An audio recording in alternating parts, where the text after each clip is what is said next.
Hyderabad పాతబస్తీలో AR sub inspector మృతి మిస్టరీగా మారింది. అతను సూసైడ్ చేసుకున్నాడా లేక గన్ మీద అన్న దానిపై రకరకాల వాదనలు వస్తున్నాయి. ఇంతకీ బాలేశ్వర్ ఎలా చనిపోయాడు?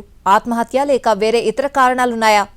పాతబస్తీ హుస్సేనియాలం కబూతర్ఖానా పోలీస్ అవుట్పోస్ట్ లో arm reserved sub inspector Baleshwar అనుమానాస్పద స్థితిలో చనిపోయారు. తెల్లవారుజామున 5 గంటలకు పోలీస్ అవుట్పోస్ట్ గార్డ్ రూమ్ నుంచి ఒక్కసారిగా గన్ పేలిన శబ్దం రావడంతో మిగిలిన సిబ్బంది అక్కడకు పరుగులు తీశారు.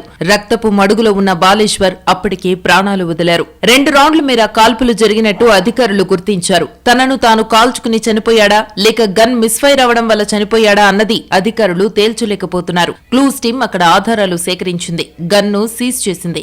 నాగర్ కర్నూల్ జిల్లా అచ్చంపేట మండలం లక్ష్మీపూర్ గ్రామానికి చెందిన బాలేశ్వర్ 10వ బెటాలియన్ లో కానిస్టేబుల్ గా చేరి ఏఆర్ఎస్ఐగా ప్రమోట్ అయ్యాడు. ఇటీవలే కబూతర్ఖానా పోలీస్ అవుట్పోస్ట్ లో విధులు నిర్వహిస్తున్నాడు. బాలేశ్వర్ సూసైడ్ చేసుకున్నాడంటే కుటుంబ సభ్యులు నమ్మడం లేదు. ఆర్థికంగా ఎలాంటి ఇబ్బందులు లేవని, కుటుంబంలోనూ ఎలాంటి గొడవలు లేవని అంటున్నారు.